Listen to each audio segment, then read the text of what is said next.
Magandang araw sa inyo mga bay, welcome back ulit sa ating channel at sa video ito pag-uusapan natin ngayon kung sino nga ba yung pamalit na import ng Ginebra mga bay dito nga kay Justin Brownlee. So dahil nga suspended nga itong si Justin Brownlee sa local at international league, kailangan niyang magpalit and maghanap ng import ang Ginebra ngayong paparating na PBA Season 48. Okay?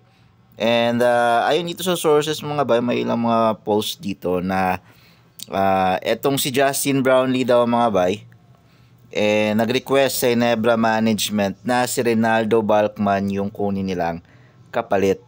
Okay, na import ngayong Commissioner's Cup. Okay, kumbaga interim import yung tawag nila dyan. Okay, pero si Tim Con galing siya sa US. Wala pa naman siyang pagbalik niya dito sa Pinas, wala pa naman siyang sinabing talagang mga pangalan kung sino yung posibleng pumalit dito kay Justin Brownlee sa Ginebra lineup yung Commissioner's Cup. Nag-post din si Kinito Henson mga ba na tungkol doon sa posibleng bagong import ng Ginebra. So nagbigay siya ng mga clue. Ayon sa kanya, nakapaglaro na rin daw ito sa PBA. And yung initials nga raw ng last name ikaparehas ng initials si Justin Brownlee. Okay, so posible itong si Reynaldo Balkman mga bay, pwede pasok siya doon sa binigay na hint ni Kinito Henson. Meron ding ilang nagsasabi mga bay, na itong si Tony Bishop, posible nga raw nga siya yung kunin ng Ginebra. Okay, kasi pasok din siya doon, naglaro na siya sa PBA, and then yung initials ng last name niya is B din, katulad ng kay Justin Brownlee. Okay, so mailan lang yung mga imports na B yung simula ng last letter ng family name nila mga ba, so na nakapaglaro na sa PBA. So talagang masasalansan mo sila kung sino-sino yung posibleng pumalit dito kay Justin Brownlee.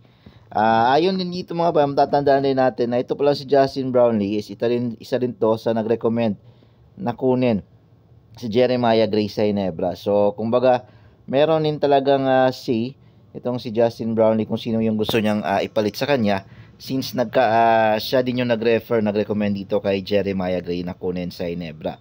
So posibleng si Reynaldo Balkman, Tony Bishop, merong iba na si Josh Boone daw.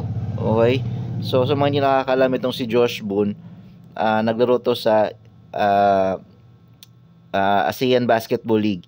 Okay, sa Hong Kong Eastern at marami na itong napaglaruan sa EBL. Sa Vietnam naglaro din to, and I think sa Indonesia naglaro din to. Pero ang problema dito kay Josh Boone, hindi pa to nakapaglaro sa PBA. So maraming mga pangalan ng lumilitaw mga bay. Meron pang Marcus Blakely. Okay, pero mukhang malabo na si Marcus Blakely kasi matanda na, may edad na yun ngayon. So malabong siya yung kunin.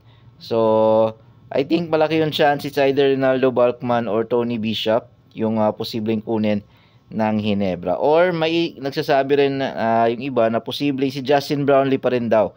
Okay, so baka raw nagkaroon ng lift doon sa ginawang suspension or pinagaan yung suspension dito kay Justin Brownlee, pero hindi nila sila sabi pa na baka pwedeng pinayagan maglaro si Brownlee sa local league, pero sa international hindi siya pinayagan, suspended siya ng 2 years. So baka nagawa nila ng paraan na pwede pang makapaglaro si Justin Brownlee sa PBA. So yun yung mga usap-usapan mga bay, na kung sino yung magiging import ng Ginebra ngayong PBA Commissioner's Cup.